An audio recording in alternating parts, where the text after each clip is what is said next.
एक एक पेज ढूंढ के लिखना पड़ेगा, स्टूडेंट ने ऐसे लिखना पड़ेगा। तो हमने मॉडल लेवल पे जो चेंजेस किए वो पूरे प्रोजेक्ट पे काम करें। जैसे डिस्प्ले किया देख लो, अब मैंने यहाँ नहीं लिखा, सीधा हेडिंग लिखा था नेम एज। अब आप मॉडल में कुछ और चेंज करना है, अब क्लाइंट कहता है नहीं अच्छा नहीं लग रहा, स्टूडेंट ऐसे लिखा है नेम एज, तो आप क्या करो, एक मॉडल में चेंज करो, यहां भी चेंज हो जाएगा, क्रिएट में भी चेंज हो जाएगा, हो सकता है कल को एडिट में वहां भी चेंज हो जाएगा, डिलीट में भी चेंज हो जाएगा, डिटेल में भी चेंज हो जाएगा। ठीक,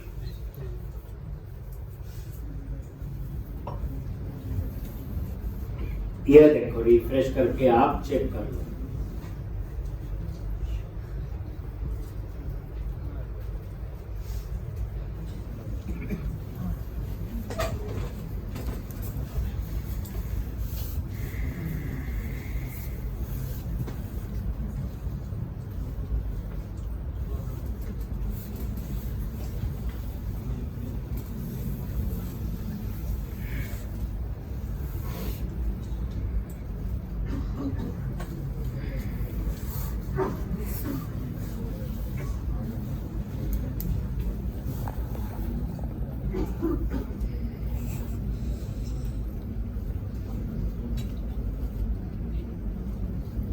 क्लियर है जी?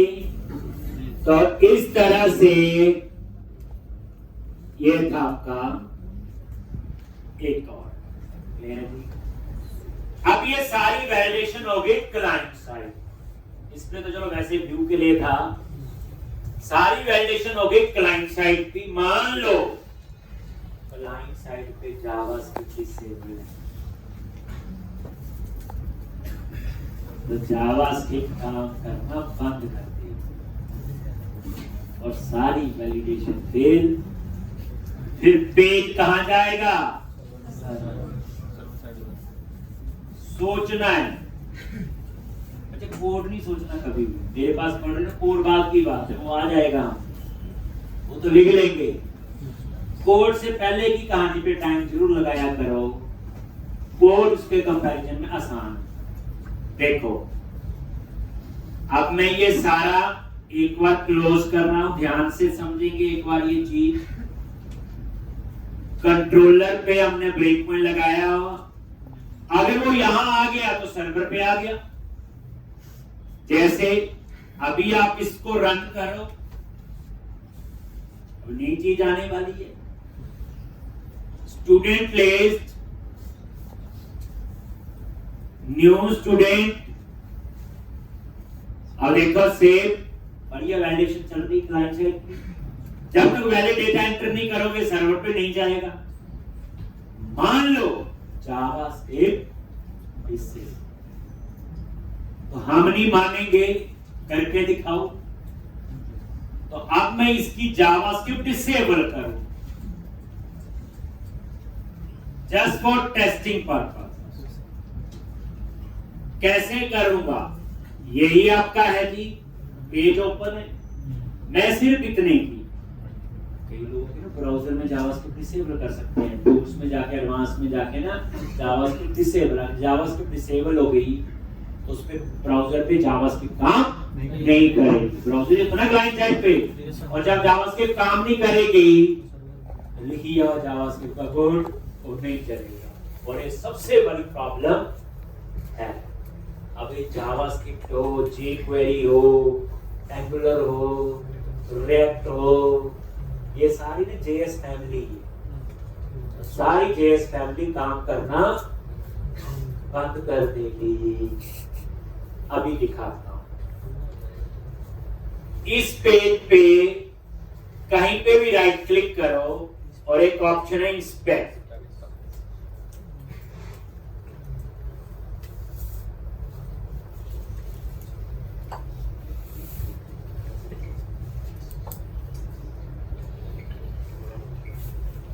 इंस्पेक्ट पे क्लिक किया और ये है आपके नीचे एक विंडो आ जाएगी, ये वाली, ठीक, और यहां पे ये सेटिंग्स आ रहा लिखा,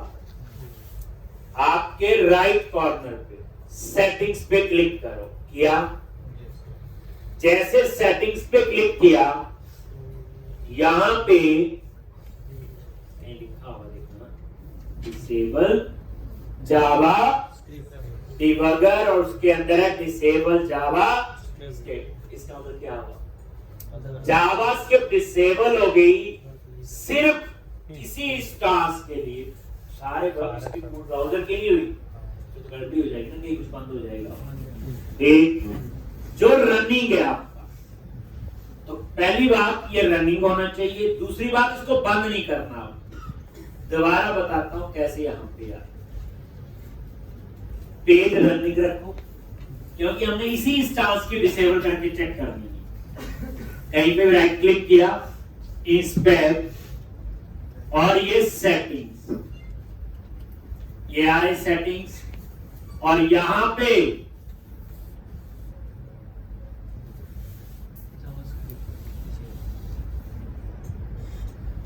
टिक कर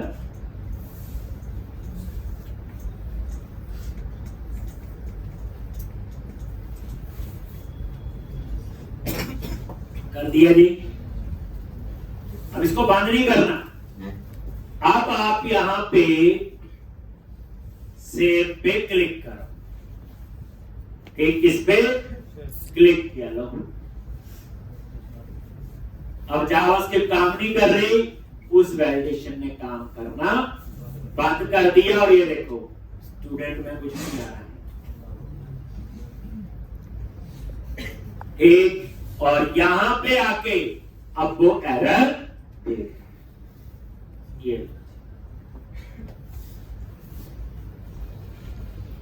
अब हम चाहते हैं ये एरर ना आए। नॉर्मली तो डर ही जाएगा ना। एक तो अब हम लोग सर्वर पे जाके भी चेक करें।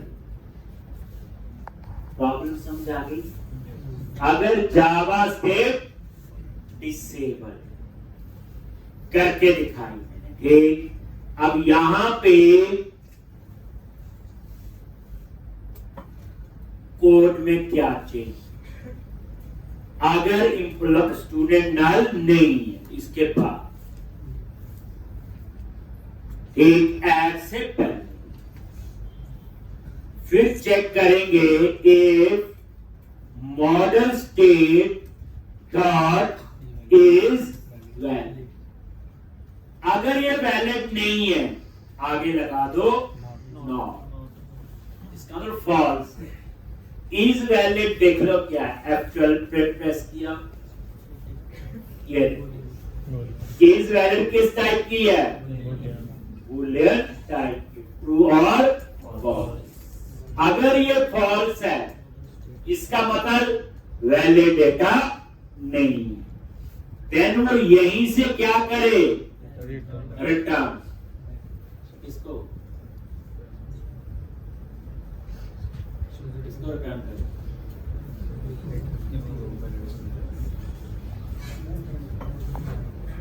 रिटर्न करे, उसी व्यू पे रहे और हमें वो मैसेज सारे डिस्प्ले हो जाए। तो यहां नोट ऑन ना लिख देना कहीं, रिटर्न व्यू। वो क्या करेगा? उसी व्यू पे रहेगा।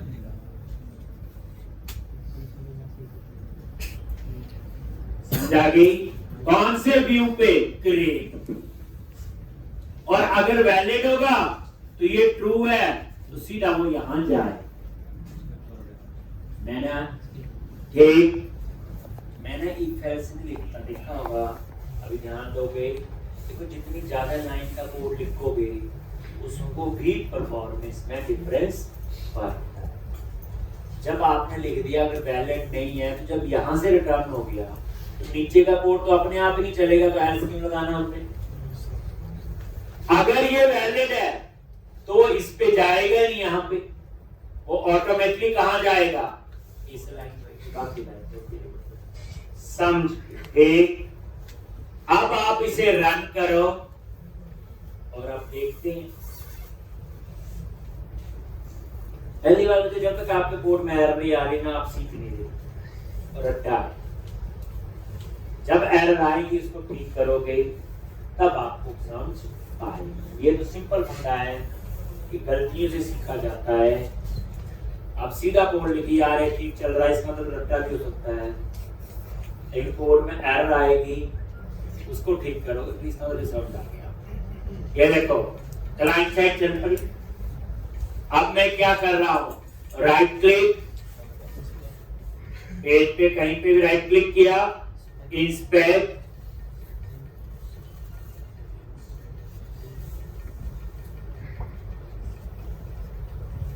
सेटिंग्स, और यहां पे डिसेबल जावा स्क्रिप्ट। और ये देखो इसको एक बार वैसे रिफ्रेश कर दे ताकि मैसेज हट जाए। अब खाली मैंने सेव किया, सर्वर पे गया, इसका जावास्क्रिप्ट इस सेव है। अभी सब इसमें क्या आ रहा है, नल, F10, कहीं नल तो नहीं है।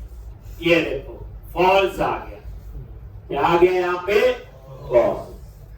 ठीक, और F10 कहां गया, इसी व्यू। तो ये क्या आपका आ गया, इज वैलिड। कितने कॉलम थे, 4 ही दिखा रहा है ना यहाँ पे। ठीक, और ये देखो ये आपको सारे एक एक कॉलम दिखा रहा है, ये जो कॉलम। तो जब टाइम लगेगा देखना जरूर। सीधा बाहर आ गया, इसके बाद आगे का कोड नहीं चला। कंटिन्यू करता हूं, ये वो उसी प्रोसेस में चलेगा। और ये देखो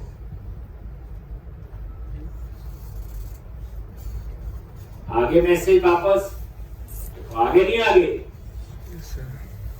तो मैंने क्या किया, रिटर्न व्यू, उसी व्यू पे रहा। ठीक है जी। अगर आप ठीक डेटा डालते हो, ठीक, मान लो एक और डाल लेते हैं,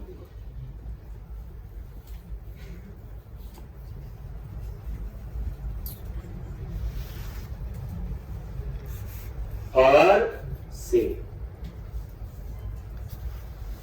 आपने नोटिस किया ये निमोनिया ने रेड मैसेज नहीं रिमूव हुए, क्योंकि अब सर्वर पे जा चुका है और ये मैसेज जावास्क्रिप्ट से आ रही है। एक, हाँ, जैसे मैं सबमिट पे क्लिक करूंगा, ये जावास्क्रिप्ट डिसेबल है अभी, और ये देखो वैलिड है, ऐड, सेव, और ये सेव। तो ये थी आपकी छोटी सी कहानी।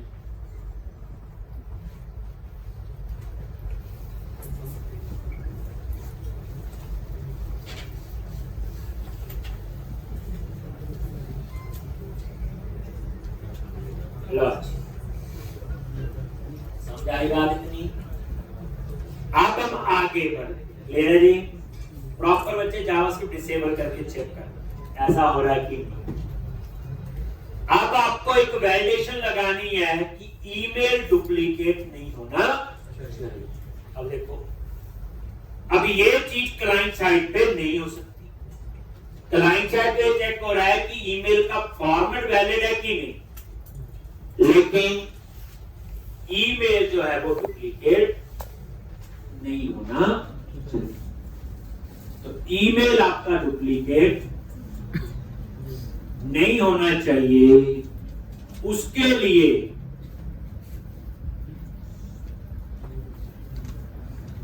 ईमेल डुप्लीकेट, तो उसकी वैलिडेशन आप सर्वर पे लगाओगे। कहां लगाओगे, सर्वर पे लगेगा, क्लाइंट साइड पे नहीं।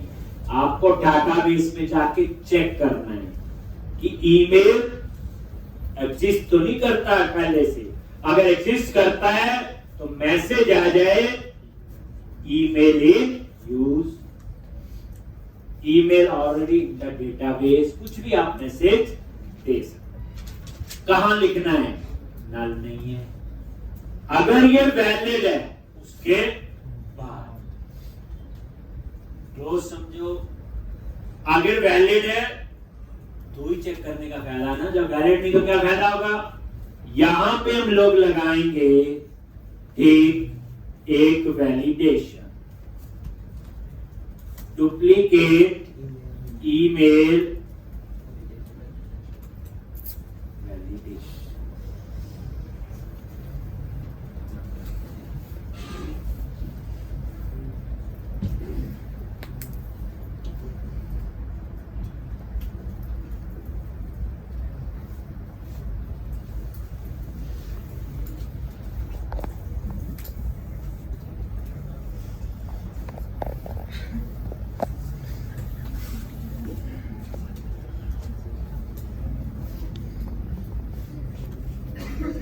क्या लिखोगे, where यहाँ पे अब where की पता है किसी भी टाइप का डेटाबेस, तो यहाँ पे वेरिएबल ले लिया डुप्लीकेट ईमेल। कैसे चेक करोगे, नॉर्मल फाइंड का कोड क्या लिखोगे, कॉन्टेक्स्ट डॉट स्टूडेंट्स डॉट क्या लिखेंगे। बट फाइंड की कहानी मैंने बताई हुई है, फाइंड हमेशा प्राइमरी की पे फाइंड करता है। एक बार नहीं, मैं 4-5 बार बोला। फाइंड हमेशा किस पे फाइंड करता है, अब रिक्वायरमेंट चेंज है, अब आपको नॉन प्राइमरी की पे फाइंड करना है। करना फाइंड है, फाइंड होगा एक ही रिकॉर्ड आएगा, 2 नहीं आएंगे, एक से ज्यादा आएंगे, वो डिस्प्ले का कोड है, वो बात की बात है। तो यहां पे आपको क्या करना होगा, क्या लिखेंगे, स्टूडेंट डॉट, इसमें एक नया मेथड यूज करेंगे, फर्स्ट और डिफॉल्ट। पहली बात, अब फाइंड और फर्स्ट और डिफॉल्ट में क्या डिफरेंस है। पहली बात, काम दोनों का सेम है, एक ही रिकॉर्ड थी। फाइंड जो है वो सिर्फ प्राइमरी की पे फाइंड करता है, फर्स्ट और डिफॉल्ट जो है वो प्राइमरी की पे भी कर सकता है और नॉन प्राइमरी की पे भी कर सकता है। एक और भी डिफरेंस है, जरूरत आएगी प्रैक्टिकल होगा तब मैं और डिफरेंस दिखाऊंगा। आप इतना याद रख लो कि नॉन प्राइमरी की पे फाइंड करना हो तो वो फर्स्ट और डिफॉल्ट, और वही लैम्डा एक्सप्रेशन, ऐसा आपका वेरिएबल हो गया, और इस पे देखो स्टूडेंट टाइप का डिक्लेयर हुआ। उसको कैसे पता चला, जिस टाइप का स्टूडेंट, एक और एस डॉट ईमेल, और जो ईमेल कहां से आएगा, व्यू से, स्टूडेंट डॉट ईमेल। हो गई, वो एक बारी हो गई। Table name where email is equal to, जो ईमेल कहां से आ रहा है, व्यू। एक वेयर कंडीशन होगी। लैम्डा एक्सप्रेशन आपको पता ही है, एस डॉट ईमेल, एस आपका वेरिएबल ऑटोमेटिकली इस टाइप का डिक्लेयर होगा जिस टाइप का ये है, और s dot email equal to जो ईमेल यहां से पास करेंगे। अगर ये नल नहीं है, क्या नहीं है, इफ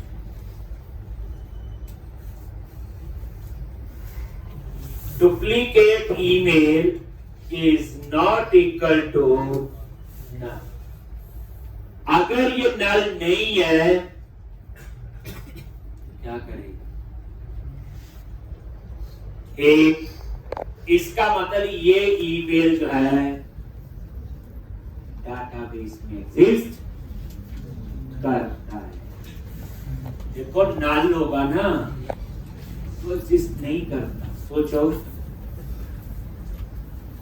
अगर ये कंडीशन ट्रू होगी तो डाटाबेस में वो ईमेल है तो डुप्लीकेट है, ठीक, उसका डाटा यहां आ जाएगा। और नॉट इक्वल टू नल का मतलब यही है कि ईमेल डाटाबेस में एग्जिस्ट करता है। तो अगर वो ईमेल डाटाबेस में एग्जिस्ट करता है तो यहां पे मुझे 2-3 लाइन का कोड लिखना है, और इस बार 2-3 लाइन का लिखना तो मैंने कर्ली ब्रैकेट्स लगा ली। अगर एक ही लाइन होती तो मैं कर्ली ब्रैकेट नहीं लगाता। अब यहां पे मैं यूज करूंगा कि model state dot add model add, और ये एरर कहां आना चाहिए? ईमेल पे। ये की का नाम है। अच्छा, ये ईमेल ऐसे नहीं कि कुछ भी लिख दो, जो आपका ये बना है, कहां ईमेल, ये बना। अगर मैं वहां लिख दूंगा एज, तो मैसेज एज में आएगा। तो ये क्या कंसीडर होगी? की। क्या कंसीडर होगी? की। ठीक, और यहां पे कॉमा देके यहां पे आप अपना मैसेज दे। ठीक, आपने लिख दिया ईमेल इन यूज, कुछ और भी अपनी तरफ से मैसेज, और उसके बाद रिटर्न। कहां जाना है? रिटर्न अगेन, ताकि वो उस व्यू पे ही रहे और आगे का कोड ना। ब्रेक पॉइंट लगा हो और फिर बस ये खत्म हो।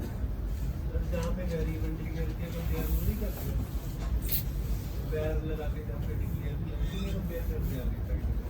कंपेयर तो वो तो कंडीशन लिखी ना, वेरिएबल को नीचे यूज कर दिया। ये देखना भी दिखाना जैसे एक हम एक ईमेल याद रख लेते हैं, कोई भी प्रॉपर नहीं लिखा हुआ, ये ठीक है, एडमिन एट जीमेल। ठीक, न्यू पे क्लिक किया, नेम, एड्रेस बाकी ठीक ही है, ईमेल लिख दिया एडमिन एट जीमेल, यही चेक करना है। सेव पे क्लिक किया, आ गई। और ये देखो, ये सारी इंफॉर्मेशन व्यू से आ रही है।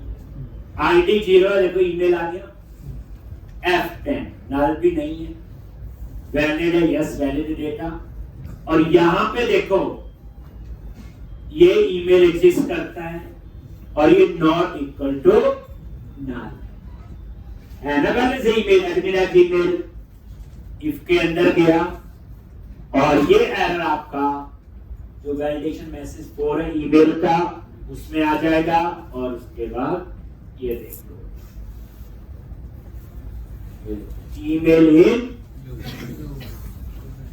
ठीक, अगर आप लोग यहां पे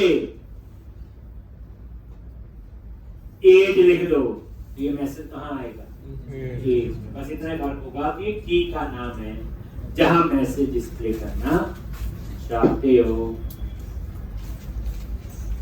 इतना कर लो। कल हम एडिट का कोड लिखेंगे, देन अपडेट। अब देखो इंप्रूवमेंट हुई ना। ज्यादा क्या हुआ? हमारा एक बेस बना हुआ। हमने आज के दिन में सिर्फ क्या सीखी? क्लाइंट साइड वैलिडेशन कैसे लगाते हैं, और अगर क्लाइंट साइड पे जावास्क्रिप्ट डिसेबल्ड है तो सर्वर पे कैसे काम करेगी, और सर्वर साइड वैलिडेशन का हमने काम कल आगे करेंगे। प्रैक्टिस करो साथ साथ।